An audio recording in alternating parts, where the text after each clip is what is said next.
Connaissez mieux votre Bible et vivez plus intensément avec Dieu. Bonjour, je suis Éric Babeuf. Je vous souhaite la bienvenue sur Libre Accès Academy.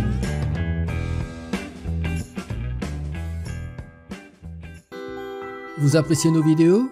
Alors faites ces deux choses. Premièrement, cliquez sur le like juste en dessous. Deuxièmement, abonnez-vous à notre chaîne.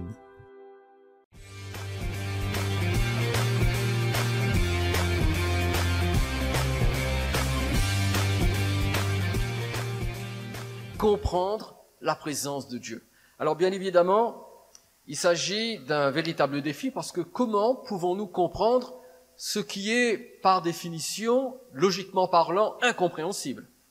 Parce que la présence de Dieu dépasse toute forme de logique, toute forme d'analyse. Cependant, la parole de Dieu, la Bible, nous donne suffisamment d'informations pour que nous puissions avoir une compréhension de la présence de Dieu, que nous puissions mieux estimer ce qu'est la présence de Dieu et surtout que nous puissions mieux coopérer avec cette merveilleuse présence. Nombre chapitre 14 verset 34, ce sera notre texte d'introduction. Nous lisons: de même que vous avez mis 40 jours à explorer le pays, vous porterez la peine de vos iniquités 40 années, une année pour chaque jour. Et vous saurez ce que c'est que d'être privé de ma présence. Dans le chapitre 13 du livre des Nombres, Moïse envoie 12 espions explorer le pays promis, le pays de Canaan, afin d'en préparer la conquête. Et Dieu voulait qu'Israël soit conscient de la beauté du pays, mais aussi qu'Israël soit conscient des efforts qu'il fallait faire pour conquérir le pays. Et vous savez, Dieu ne nous cache jamais la vérité. Dieu nous expose dans sa parole toutes les richesses de la vie en Christ, de la vie dans l'Esprit. Cependant, vivre en Christ, communier avec le Saint-Esprit, va nécessiter de notre part des efforts, une implication.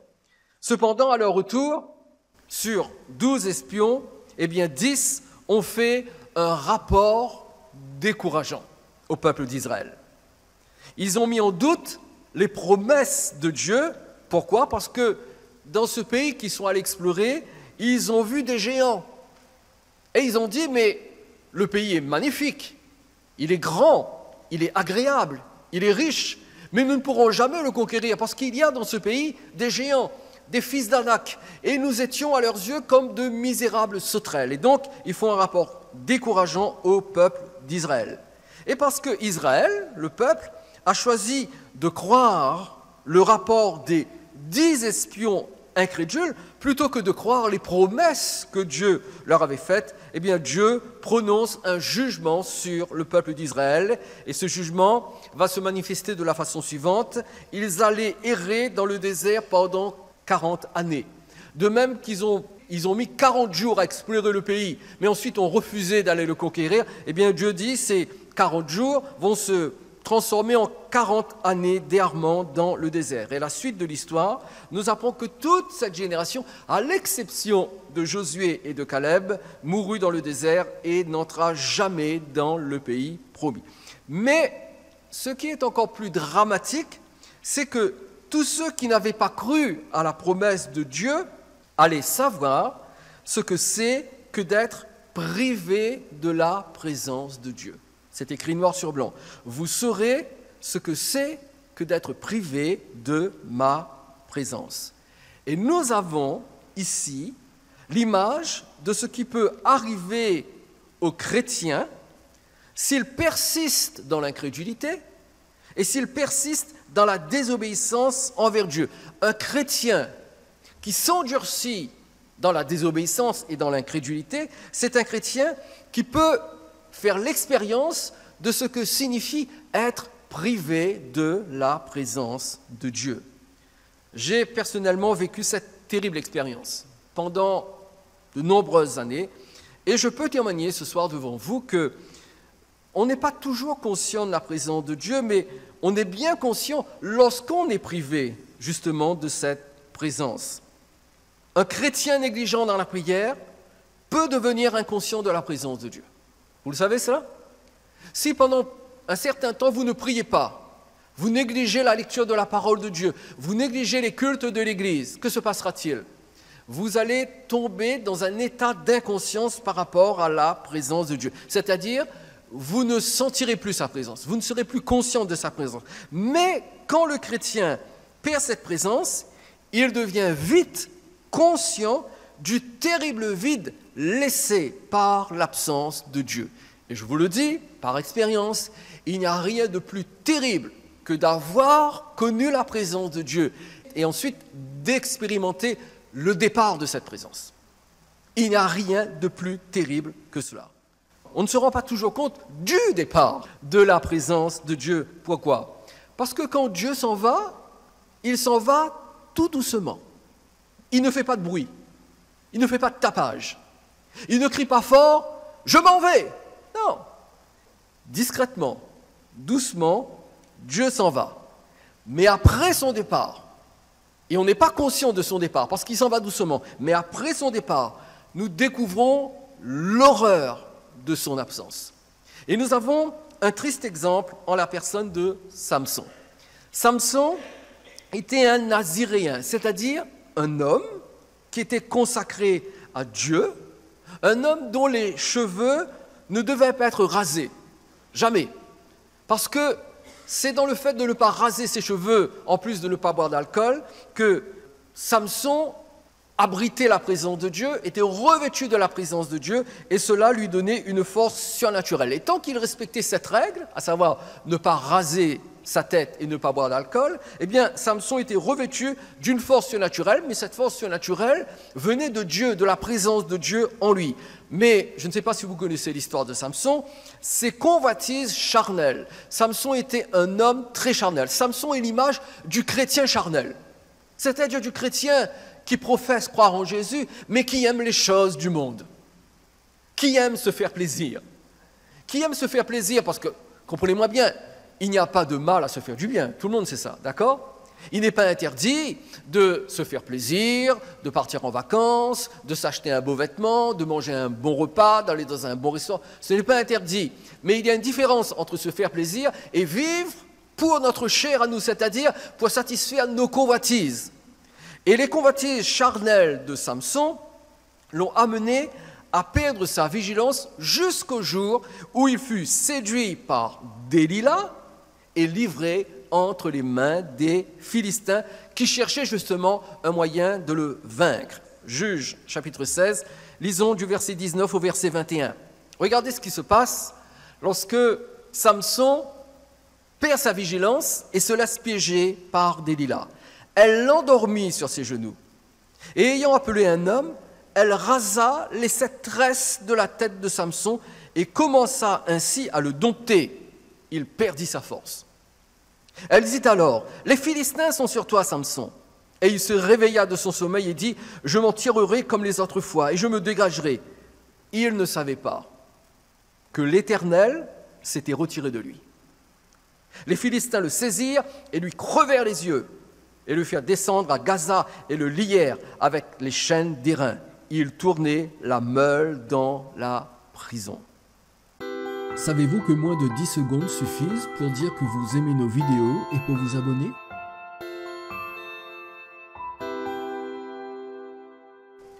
Samson, après avoir été un juge revêtu de l'onction de Dieu, rempli de la présence de Dieu, possédant une force surnaturelle qui lui permettait de vaincre les Philistins en grand nombre, à lui tout seul, il pouvait vaincre plusieurs centaines de Philistins. Eh bien, regardez quelle a été la fin de sa vie. Il est devenu aveugle, il s'est retrouvé esclave en train de tourner une meule dans la prison. Et Samson a connu une progression dans la perte de la présence de Dieu. Et c'est toujours ainsi que ça se passe. Lorsque nous perdons la présence de Dieu, ça ne se fait pas comme cela tout d'un coup. Non, il y a une progression. Et j'aimerais noter avec vous la progression dans la perte de la présence de Dieu chez Samson. Premièrement, il s'endormit. C'est écrit noir sur blanc, il s'endormit. Deuxièmement, il eut la tête rasée, c'est-à-dire il a vécu l'effet de sa désobéissance à l'ordre de Dieu qui voulait que justement il ne rase jamais sa tête. Et troisièmement, il perdit sa force. Premièrement, il s'endormit. Deuxièmement, il eut la tête rasée par désobéissance. Troisièmement, il a perdu sa force. Et c'est exactement le même schéma pour nous chrétiens si nous ne sommes pas vigilants. Si nous ne restons pas attachés à la présence de Dieu, si nous ne nous appliquons pas à préserver la présence de Dieu dans notre vie, si nous ne nous appliquons pas à marcher dans une communion intime avec le Seigneur.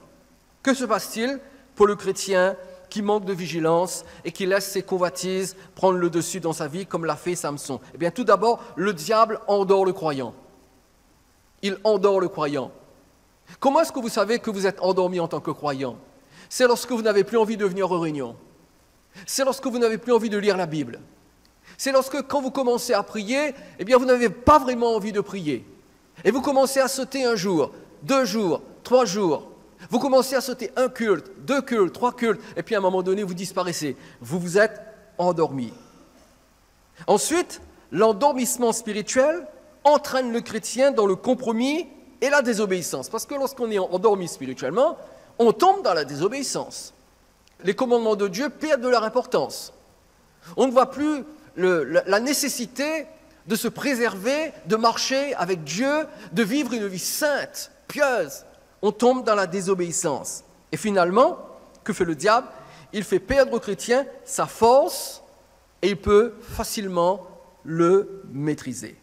Et si Samson a été vaincu par les Philistins qui sont venus le capturer, la Bible nous le dit, c'est parce qu'il ne savait pas que Dieu s'était retiré de lui et qu'il ne possédait plus de force pour affronter ses adversaires.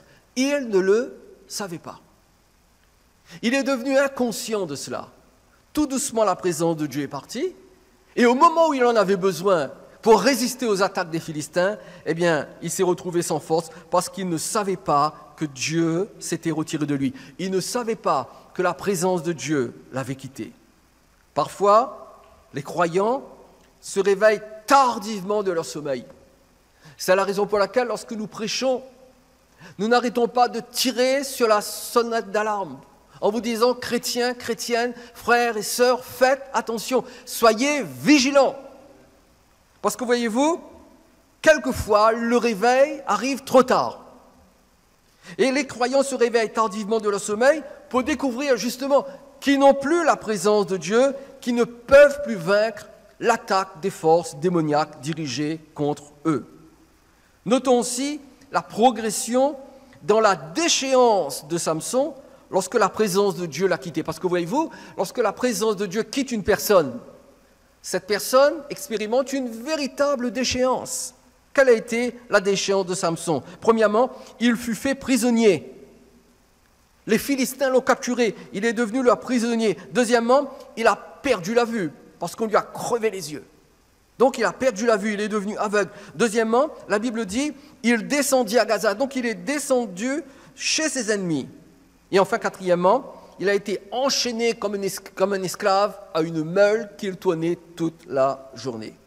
C'est exactement ce qui arrive à un croyant qui perd la présence de Dieu. Mes chers amis, faites attention à la présence de Dieu. Ne prenez pas à la légère le danger qui est attaché à la perte de la présence de Dieu.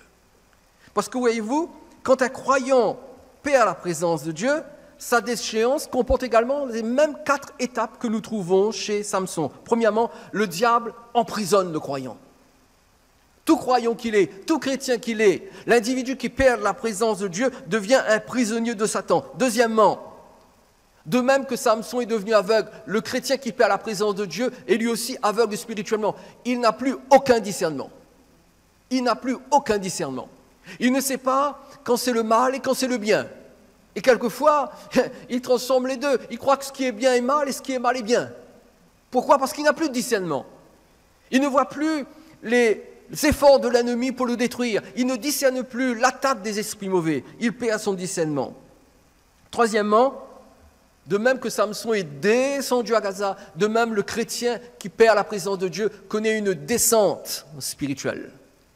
Il descend d'un niveau spirituel. Et enfin, quatrièmement, comme Samson a été lié par des chaînes d'airain pour faire tourner la meule, eh bien le chrétien qui perd la présence de Dieu se retrouve lié par toutes sortes de faiblesses, toutes sortes de convoitises. Il devient esclave, quelquefois même, des péchés les plus grossiers.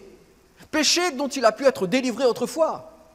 Mais il va retomber dans ces mêmes péchés. Et la Bible dit, quand un chrétien perd la présence de Dieu, eh bien, il est comme un chien qui retourne à ce qu'il a vomi. Faisons attention à ne jamais perdre la présence de Dieu. Mais voyez-vous, Dieu est un Dieu de grâce. Dieu est un Dieu de miséricorde. Et alors que Samson s'est retrouvé prisonnier, tournant cette meule jour après jour, avec les yeux crevés, eh bien pendant ce laps de temps, deux choses se sont produites. Premièrement, il y a eu un travail de Dieu dans son cœur. Et Samson s'est repenti. Il a pris conscience de l'énormité de sa faute. Deuxièmement, ses cheveux ont repoussé. Cela signifie tout simplement que, alors qu'il était un prisonnier en train de tourner sa meule, sa repentance a permis à la présence de Dieu de nouveau de revenir en lui. Et vous savez comment Samson a vraiment fini sa vie. Quel a été son dernier geste? C'est de dire, Seigneur, prouve à ces Philistins que tu es toujours le Dieu d'Israël et que tu es tout-puissant. Et il a offert sa vie en sacrifice, alors qu'il se tenait entre deux pylônes. La force de Dieu l'a de nouveau revêtu grâce à la présence de Dieu qui était revenue en lui. Et il a déplacé les deux pylônes et tout l'édifice est tombé, a écrasé tous les Philistins qui étaient là, lui avec. Il a donné sa vie pour une dernière grande victoire de Dieu sur les Philistins. Dieu veut par-dessus tout que nous retrouvions sa présence lorsque nous l'avons perdue. Premièrement, il ne faut pas perdre la présence de Dieu. Deuxièmement, si nous l'avons perdue, nous pouvons la retrouver et Dieu veut que nous soyons de plus en plus conscients de sa présence et que jamais plus nous ne perdions sa présence. 2 Samuel chapitre 14, verset 14 déclare « Dieu n'ôte pas la vie. Quand nous désobéissons à Dieu, quand nous nous endurcissons dans la rébellion, dans l'orgueil, Dieu n'ôte pas la vie. Mais il désire que le fugitif ne reste pas banni de sa présence. » Voulez-vous développer votre connaissance de la Bible, enrichir votre foi et approfondir votre relation avec Dieu? Accédez à des ressources captivantes en rejoignant Libre Accès Academy. Libre Accès Academy, c'est un espace public comprenant un blog et une chaîne YouTube. Libre Accès Academy, c'est aussi un espace membre proposant une école de formation des disciples et un parcours de théologie biblique. Libre Accès Academy, c'est l'occasion d'écouter de nombreux podcasts inspirants et de visionner des vidéos d'enseignement inédits. Libre Accès Academy, c'est également la possibilité de télécharger des Bibles et des ouvrages d'édification pour la foi. Mais Libre Accès Academy, c'est bien plus encore. Découvrez des trésors de connaissances bibliques inestimables pour une expérience spirituelle unique en vous rendant sur notre page d'information.